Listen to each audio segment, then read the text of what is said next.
해볼까요? 평안하십니까? 여러분 평안하신가요? 오늘 제목이 재물과 영생의 상관관계입니다. 굉장히 자극적이죠. 상관관계라고 하니까 뭔가 되게 있어 보이는데 제 학교 교수님께서 설교 제목을 지을 때 이거는 좀 듣고 싶은데 한번 궁금한데 라는 제목의 이제 설교 제목을 정하라는 겁니다. 그래서 한번 이런 제목으로 한번 머리를 짜내서 지어봤습니다. 여러분, 우리는 자본주의 시대를 살아갑니다. 옳다 나쁘다를 떠나서 현재 21세기가 그렇다라는 거죠. 펜실베니아 주립대학교에 있는 샘 리처드 교수가 있습니다. 이 교수는 유튜브에서 굉장히 유명한 교수님인데요.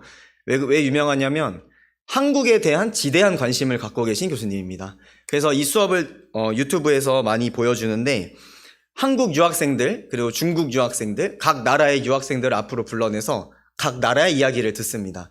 이제 그러다 보면 특출난 한국의 문화들이 막 나오곤 합니다. 막 이 수업 때 어떤 이야기들 나누냐면 BTS에 대해 이야기하기도 하고, 경제학을 공부하는 여러분이 BTS를 모른다면 경제를 모르는 것이다, 막 이런 이야기들을 하기도 합니다. 그리고 또 한국의 지나친 입시 문제, 이 입시 경쟁 사회에 대해서 미국에서 걱정을 해주고 있습니다. 네, 그런 이야기들을 수업 때 하죠. 최근에 이분이 연구한 것 중에요, Who wants kids? 누가 아이를 원할까? 라는 제목의 강의가 있었습니다. 당연히 우리나라의 저출산 문제를 다루기도 하셨겠죠. 그러면서 조사한 게 있는데요, 각 나라별로 가장 인생을 살면서 소중하다고 생각하는 거, 가장 중요하다고 생각되는 것이 무엇인가에 대해서 토론을 하기 시작했습니다. 이 강의를 위해서 조사한 17개국의 조사 결과가 있습니다. 16개국의 나라가 가족을 1순위로 뽑았습니다. 패밀리. 그리고 딱 한 나라가 물질적 풍요를 선택했습니다. 그 나라가 어떤 나라냐? 그 나라에 대해서 소개하자면 작년 EPL 득점왕 손흥민 선수를 보유한 국가고요. 저출산 1위, OECD 국가 중 자살률 1위, 전 국민이 자녀들 교육에 목숨을 걸고 있는 나라. 네, 대한민국입니다. 네, 우리나라죠. 수업의 결론은 이렇게 났습니다. 한국이 물질적 풍요를 가장 인생에서 소중한 것으로 뽑은 이유는 물질적인 풍요가 가족을 지킬 수 있다라고 믿기 때문이다 로 결론이 났습니다. 자녀를 잘 교육할 수 있고 어른다운 어른, 가족을 잘 지키고 가족다운 행복한 가족을 이루기 위해서 물질적 풍요가 가장 중요하다라고 답했기 때문에 이게 1등으로 뽑혔다라는 것이죠. 결국 한국도 가장 중요한 것으로 가족인 셈인 거겠죠. 저는 이 영상을 보면서 또 해외에 나갈 때마다요, 해외에 사는 사람들을 보면서 정말 우리나라가 자본주의라는 이 시대에 정점에 있는 나라인 것 같다라는 생각을 하곤 합니다. 해외 아니면 혹은 제주도만 가봐도요, 그냥 길가에 조그만한 카페를 하나 차려놓고 가끔 카페 문 닫고 가족끼리 강아지 키우면서 캠핑 가고 이런 뭔가 자유로운 삶을 사는 사람들이 있습니다. 그런데 마치 서울에 사는, 이 자본주의 사회에 사는 서울에 사는 사람들에게는 방금 말한 인생들은 마치 실패한 인생처럼 비춰지기도 합니다. 그런 삶을 부러워는 하지만 내 집은 높고 넓은 아파트여야 하고 명문대를 다니는 자녀를 자랑할 수 있는 가정 환경을 원하곤 합니다. 이게 저는 나쁘다, 틀렸다라고 말하는 것이 아닙니다. 그냥 현실이 그렇다라는 거죠. 그래서 우리나라에서는요, 유독 우리나라에서 돈과 부유함에 관련된 드라마가 많이 나오죠. 영화 기생충, 전 세계적으로 인기를 끌었던 이 영화는 이 사회의 빈부격차와 물질적 풍요에 대해서 생각해보게 했던 영화였습니다. 최근에는 넷플릭스의 오징어 게임, 456억을 걸고 목숨을 걸고 싸우는 게임이었죠. 오징어 게임에 보면요, 어차피 그 돈이 없으면 죽는 현실이라는 배경이 잡혀 있습니다. 그래서 456억을 얻기 위해서 죽을 수도 있지만 게임에 참여하는 거죠. 그리고 제가요, 최근 몇 달 전에 넷플릭스에서 일타 스캔들이라고 하는 드라마를 봤습니다. 혹시 보신 분 계신가요? 네, 일타 스캔들. 대치동 일타 수학 강사와 그 대치동 수업을 듣는 고등학생들, 그리고 입시 문제에 대한 드라마였습니다. 이 드라마를 보는데요. 제가 고등부 전도사잖아요. 세상 우리 고등부 아이들이 얼마나 치열한 싸움을 하고 있는가를 좀 와닿게 되었습니다. 이 드라마의 배경은 이렇습니다. 대치동 학원가 이야기고요. 새벽부터 이 일타 강사의 수업을 내 자녀가 듣게 하기 위해서 이 부모님들이 새벽부터 가서 줄을 서 있습니다. 그래서 그 수업을 등록하고요. 학교를 데려다 주고 학교 끝나면 데리러 가고 그리고 그 차에서 뭐 간식 먹이고 학원 데려다 주고 학원 끝나면 데리러 오고 그리고 학생들은 집에 오자마자 바로 방 가서 공부하고 아침 일찍 일어나서 학교 가고 이런 치열한 삶을 드린 드라마입니다. 제가 대치동 압구정에 있는 친구 전도사가 있습니다. 거기서 사역하는 전도사가 있는데 그 친구한테 물었습니다. 거기는 진짜 그러냐? 진짜 거기 중고등부는 이렇게 그런 애들밖에 없냐? 그랬더니 그렇다고 하더라고요. 그런 이야기를 막 하다가요. 오늘 본문에 대한 이야기가 나왔습니다. 그랬더니 그 친구가 그러더라고요. 오늘 본문이 압구정에서 금지 본문이다. 네. 왜 금지 본문입니까? 25절 낙타가 바늘기로 들어가는 것이 부자가 하나님의 나라에 들어가는 것보다 쉬우니라. 거기 있는 사람들 대부분 부유한 사람들이기 때문에 그렇겠죠. 우리 지혜로운 성도 여러분, 한 가지 제가 질문을 해보겠습니다. 여러분 구원의 확신이 있으십니까? 있으세요? 정말 지금 당장 죽게 된다면 예수님 옆에 달렸던 죄수처럼 오늘 밤 낙원에 있으리라 확신하시나요? 그럼 이렇게 물어보겠습니다. 천국은 어떻게 해야 갈 수 있나요? 좀 다르게 말해볼까요? 영생은 어떻게 해야 얻습니까? 오늘 본문의 관리는 몰랐던 것 같습니다. 18절 어떤 관리가 물어 이르되 선한 선생님이여 내가 무엇을 하여야 영생을 얻으리이까? 내가 무엇을 하여야 영생을 얻으리이까? 여러분 이 질문에서 뭐가 문제죠? 내가 무엇을 해야 영생을 얻겠습니까? 제가 여러분에게 구원의 확신이 있냐고 물었습니다. 우리는 교회 학교에서 어렸을 때부터 그렇게 가르쳤습니다. 여러분 구원의 확신이 있어야 돼요. 입으로 시인하고 내 마음의 확신으로 가득 차 있어야 이제 구원 받는 거다. 자, 아멘 하세요. 자, 아멘 강요하고 자, 이제 전도사님을 따라합니다. 하나님, 저는 죄인입니다. 막 이런 이야기들을 하면서 확신이 있어야 된다라고 가르쳤습니다. 물론 너무 좋은 삶의 태도입니다. 그러나 제가 오늘 하고 싶은 이야기는요. 그 확신이 없으니 지옥, 그 확신이 있으니 천국은 아니다라는 것입니다. 내가 무엇을 한다고 해서 영생을 얻는다면요. 내가 신인 거겠죠. 내가 하나님이죠. 구원을 이루는 데 있어서요. 나의 역할은 단 한 가지도 없습니다. 전적으로 100% 하나님의 역할이신 거죠. 지금 우리가 살아가는 이 자본주의 세상은요. 내가 노력하고 내가 잘하고 내가 일하면 그만큼의 보상을 받습니다. 그런데 하나님의 나라는 그렇지 않다라는 거예요. 우리는 여기서 부딪힙니다. 교회를 다니지 않는 사람들도요. 이게 이해가 안 되는 거예요. 내가 분명 뭔가를 해야지 보상을 받는 사회에서 살아가는데 하나님 나라는 내가 뭘 해야만 구원받는 게 아니라고 이야기하기 때문입니다. 부자 관리가 이렇게 묻자 예수님이 너 계명 잘 알지? 간음하지 마, 살인하지 마, 도둑질하지 말고 증언하지 말고 네 부모를 공경하라 했다. 이렇게 했다라고 말합니다. 그랬더니 자신 있게 말하죠. 다 지켰다고요. 지금요 10계명 후반부를 예수님께서 다 말씀하신 거예요. 10계명의 1부터 4계명 전반부는요 하나님 사랑에 관련된 계명이죠. 너는 나 외에 다른 신을 두지 마라. 우상 숭배하지 마라. 여호와의 이름을 망령되이 일컫지 마라. 안식일을 지켜라. 이거는 나와 하나님과의 관계에 대한 율법인데요. 지금 말씀하신 6개는요 이웃사랑에 대한 거예요. 쉽게 말하면 너가 이웃사랑을 해라 라고 말씀하신 거죠. 그러자 당당하게 말하죠. 나는 어려서부터 다 잘 지켜왔습니다. 칭찬을 바랬던 것 같아요. 칭찬 받았을 줄 알았겠죠. 이거 지키면 천국 가는 거 맞죠? 영생 얻는 거 맞죠? 여러분 10계명 10개 다 지키면 천국 가는 거 맞나요? 맞나요? 다 지키면 의미상 천국 가는 게 맞죠? 왜요?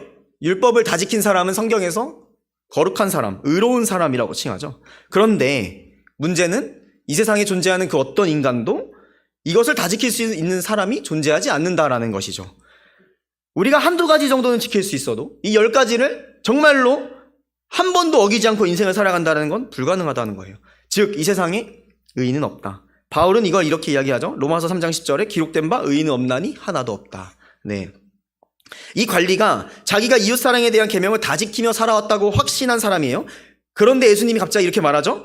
한 가지 부족한 게 있다. 22절. 내게 있는 것을 다 팔아 가난한 자에게 나눠주라. 그리하면 하늘에서 내게 보화가 있으리라. 그리고 와서 나를 따르라.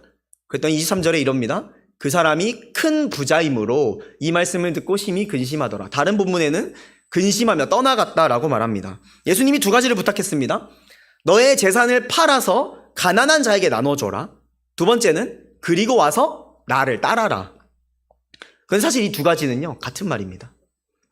내가 가진 걸 팔아 가난한 자에게 나눠주는 행위와 예수를 따르는 행위는 사실 같은 행위라는 거죠.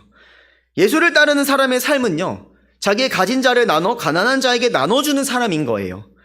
그게 나 혼자 잘 먹고 잘 사는 게 아니라 이웃을 사랑하는 것이며 그게 돈을 따르는 것이 아니라 하나님을 따르는 삶이기 때문이죠. 많이 갖고 있을수록 많이 나눠줘야 합니다. 여러분, 제사법에도 잘 사는 사람들은 소를 바치게 되어 있습니다.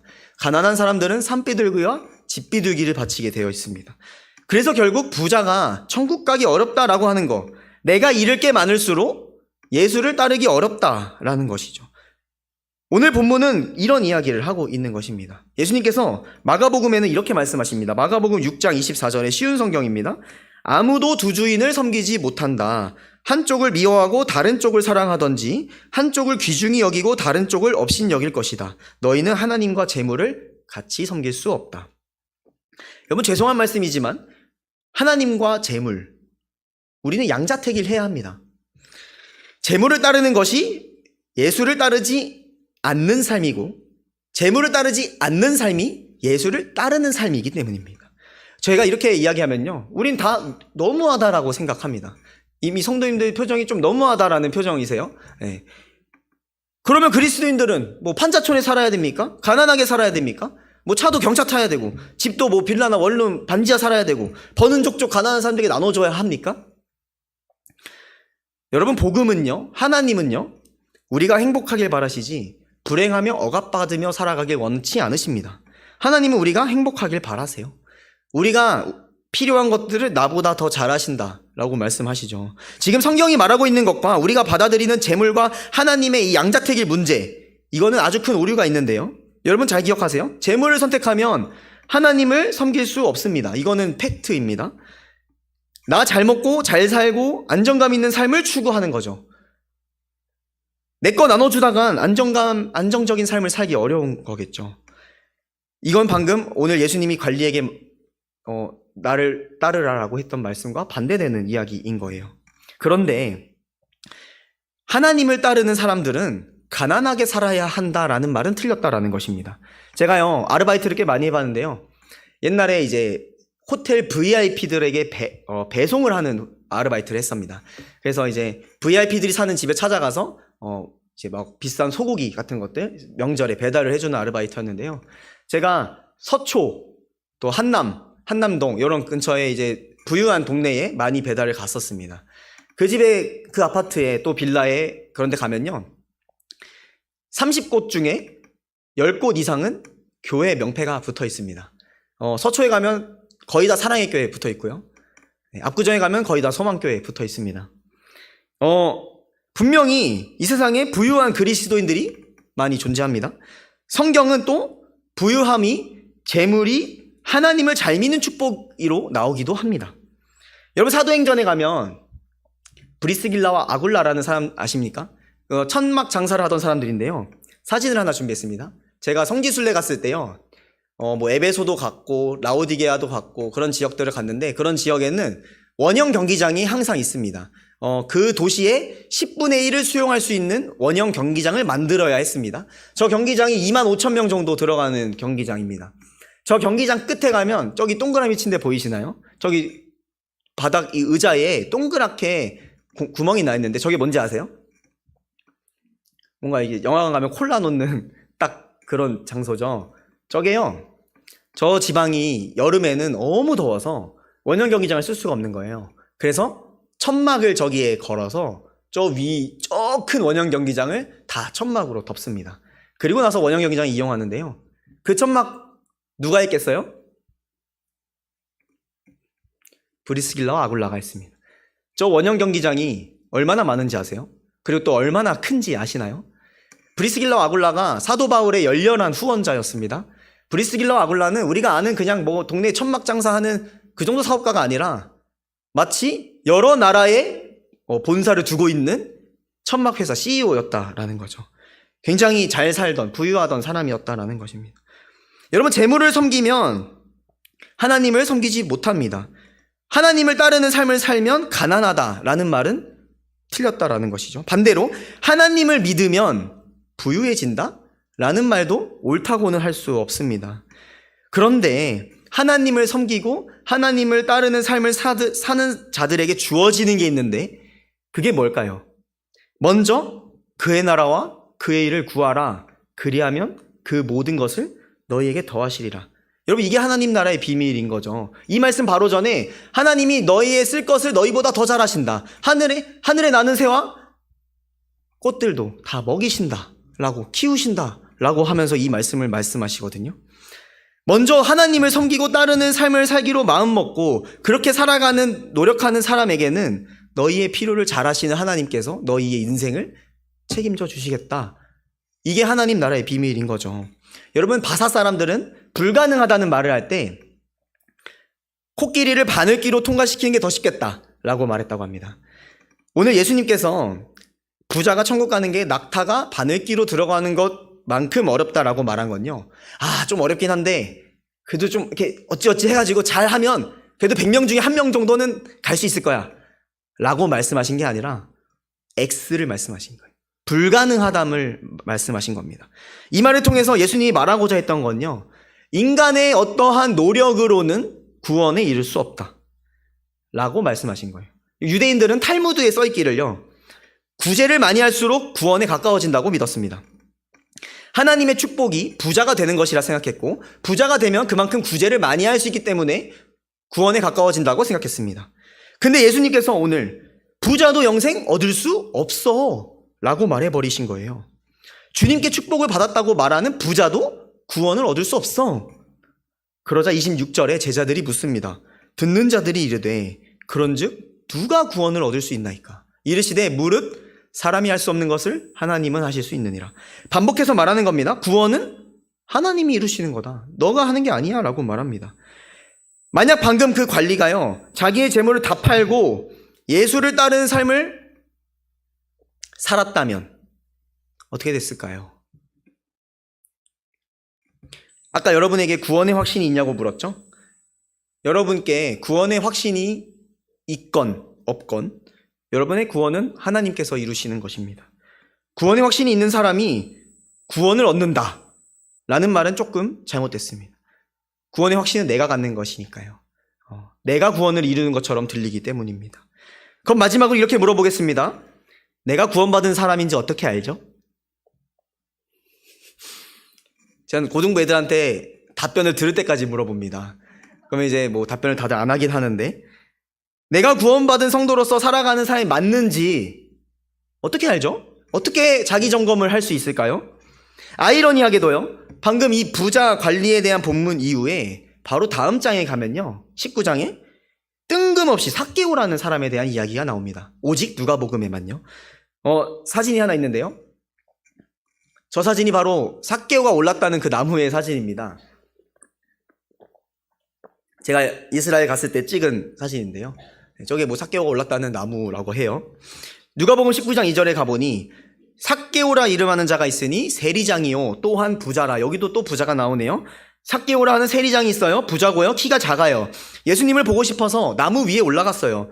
세리장이라고 하면요, 불법적으로 돈을 많이 벌었다라는 것입니다. 세리장은 그렇게 불법적으로 돈을 많이 벌던 세리들을 수하에 여러 명 두고 있는 사람이니까 당연히 엄청난 부자였겠죠.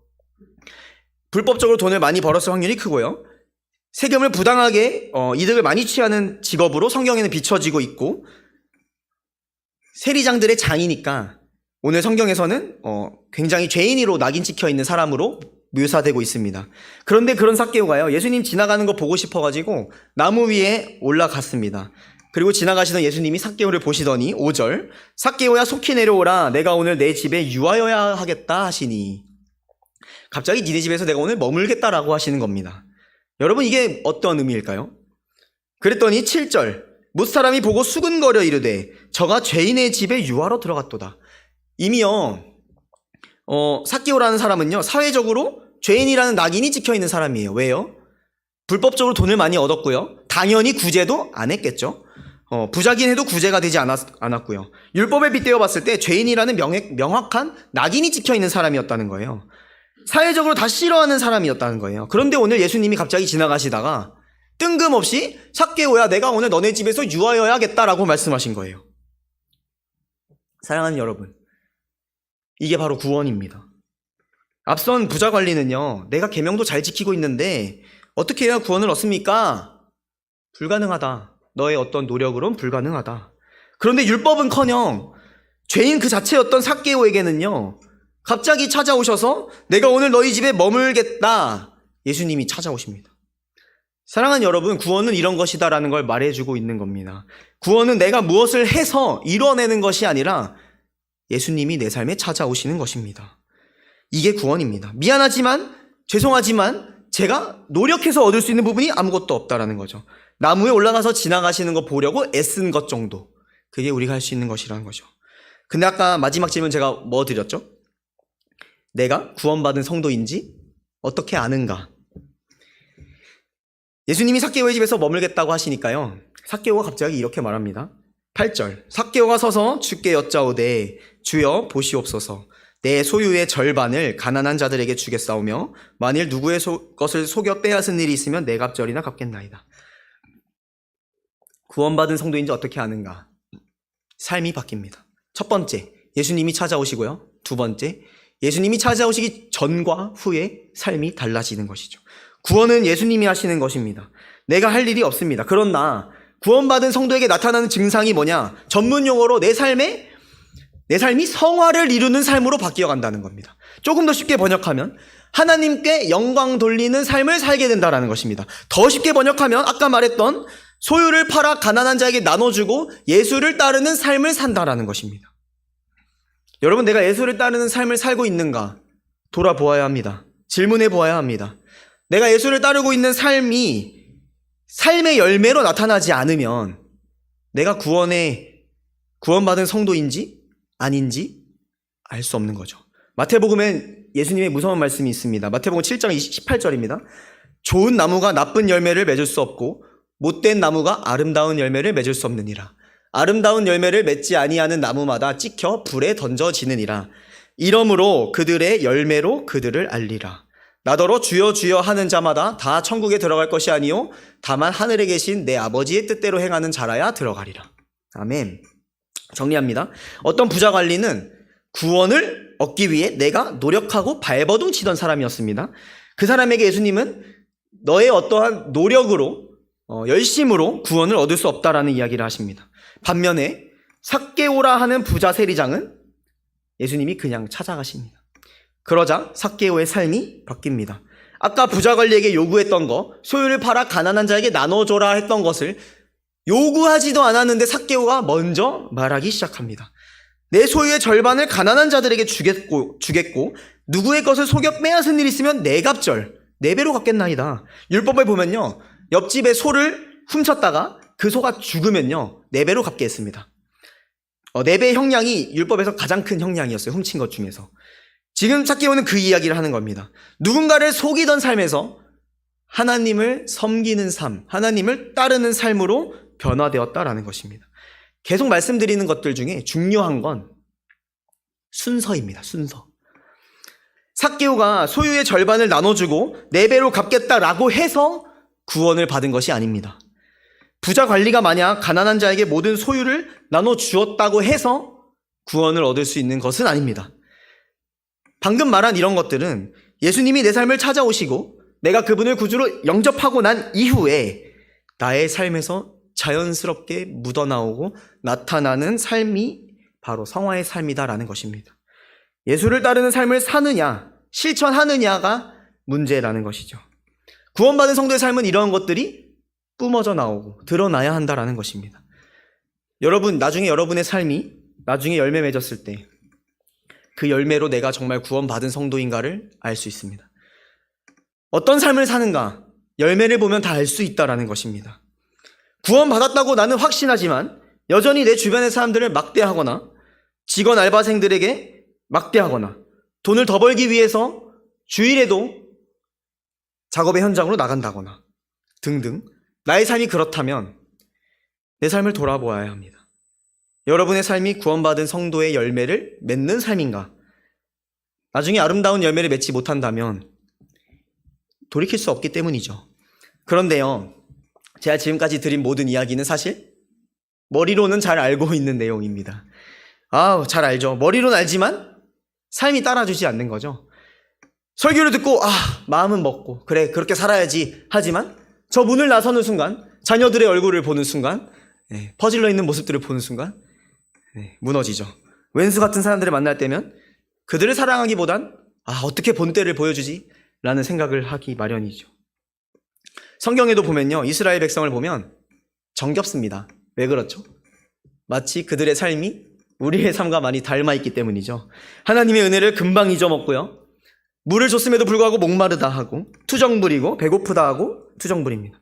여리고를 은혜로 정복하고 나서도 그 은혜가 다가기 전에 여호와의 물건에 손을 댄 아간의 이야기가 나오기도 합니다. 은혜를 경험하고 머리로는 알지만요, 우리의 삶이 예수를 따르는 삶으로 살아가는 것은 또 다른 문제라는 것이죠. 대부분 그렇게 살지 못합니다. 그런데 사도행전에 갑자기 그렇게 살아가는 사람들에 대한 이야기가 나옵니다. 잘 알다시피요, 예수님이 유월절 어린 양으로 유월절에 죽으셨고요, 안식일 이튿날에 부활하셨습니다. 그게 저번 주죠. 부활하시고 40일간 예수님과 제자들과 함께 계시다가 예수님 승천하시고 10일 후에 오순절이 이르고 성령님이 이 땅에 오십니다. 마가의 다락방에 모여 기도하던 자들에게 성령이 임합니다. 그리고 그들이 각기 다른 지방의 언어를 말하기 시작하고 병든 자를 고치기도 하고 죽은 자를 살리기도 하는 권능을 받습니다. 그러면서 수많은 사람들이요, 예수를 영접하게 되는데 이 제자들의 삶이 어떻게 변했냐고 사도행전의 2장에 이렇게 말합니다. 믿는 사람이 다 함께 있어 모든 물건을 서로 통용하고 재산과 소유를 팔아 각 사람의 필요를 따라 나눠주었다. 아까 말한 자기의 소유를 팔아 가난한 자들에게 나눠주었다. 물건을 통용했고 재산과 소유를 팔아 필요한 자에게 나눠주기 시작했다.